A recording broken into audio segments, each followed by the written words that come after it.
Shalom, perkenalkan nama saya Simon Calvin Panogari Simanlang dari kelas 11-3.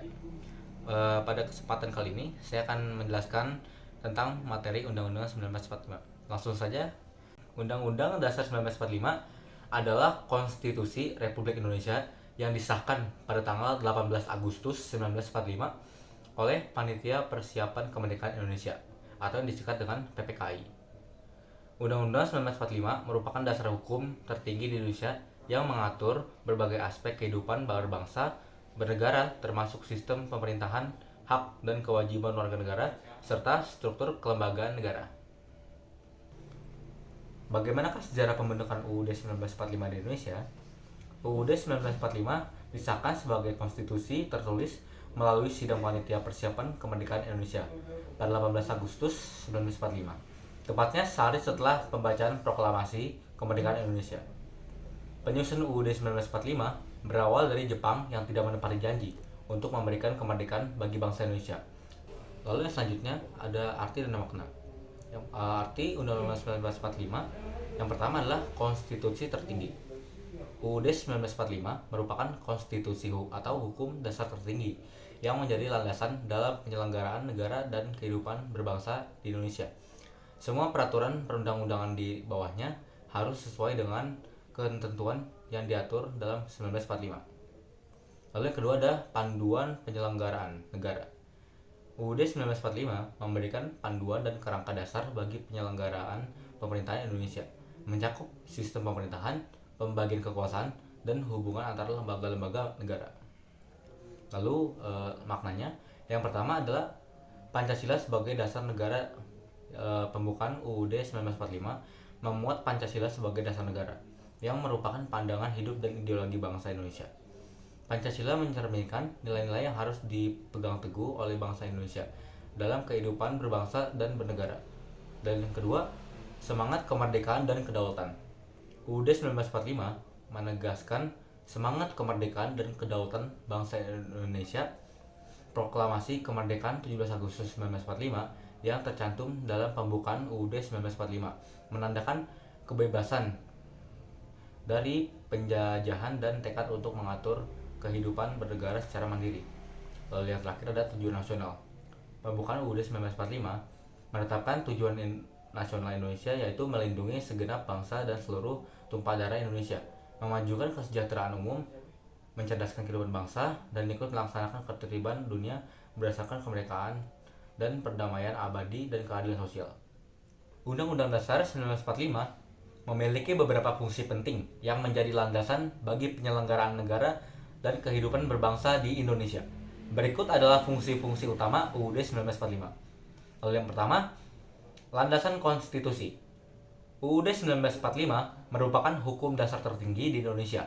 Semua peraturan perundang-undangan yang harus berlaku di Indonesia harus sesuai dengan ketentuan yang diatur dalam UUD 1945. Ini berarti bahwa setiap undang-undang, peraturan pemerintah, dan kebijaksanaan lainnya harus didasarkan dengan tidak boleh bertentangan dengan UUD 1945. Yang kedua, panduan penyelenggaraan pemerintahan. UUD 1945 memberikan panduan dasar bagi penyelenggaraan pemerintahan negara. Ini mencakup sistem pemerintahan, pembagian kekuasaan antara lembaga-lembaga negara, serta hubungan antara pemerintah dengan pusat daerah. Lalu yang ketiga, mengatur struktur kelembagaan negara. UUD 1945 mengatur struktur dan fungsi-fungsi lembaga negara seperti Presiden, Majelis Pemusyawaratan Rakyat, DPR, DPD, Mahkamah Agung, Mahkamah Konstitusi, dan Badan Pemerintah Keuangan atau Pemeriksa Keuangan. Hal ini memastikan bahwa setiap lembaga negara memiliki tugas dan wewenang yang jelas dan dapat bekerja secara efektif. Yang keempat, penjamin hak dan kewajiban warga negara.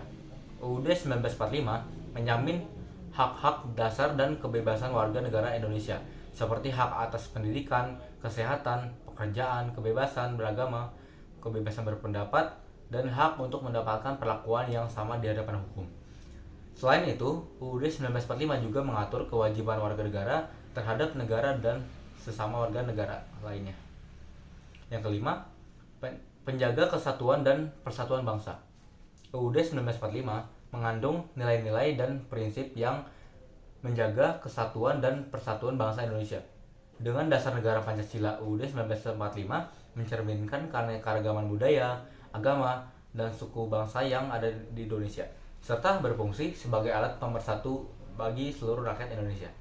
Yang keenam, pengatur hubungan kekuasaan.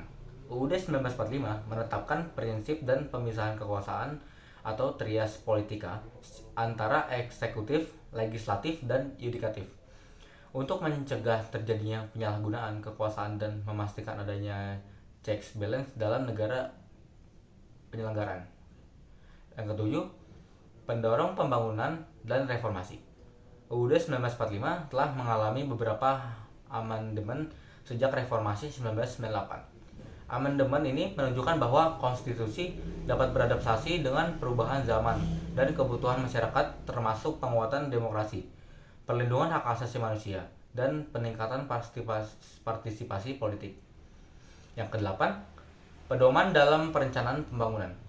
UUD 1945 menetapkan tujuan nasional Indonesia seperti termaktub dalam pembukaan UUD, yang mencakup melindungi segenap bangsa dan seluruh tumpah daerah Indonesia, memajukan kesejahteraan umum, mencerdaskan kehidupan bangsa, dan ikut melaksanakan ketertiban dunia berdasarkan kemerdekaan, perdamaian abadi, dan keadilan nasional. Tujuan ini menjadi pedoman dan dalam perencanaan pelaksanaan pembangunan nasional. Dengan fungsi-fungsi tersebut, UUD 1945 menjadi fondasi penting bagi tegaknya negara hukum dan terwujudnya keadilan sosial, serta terjaminnya hak-hak dan kebebasan warga negara di Indonesia. Oke, sekian penjelasan materi tentang Undang-Undang Dasar 1945 dari saya. Semoga bermanfaat bagi sekitarnya dan seluruh orang. Terima kasih. Shalom.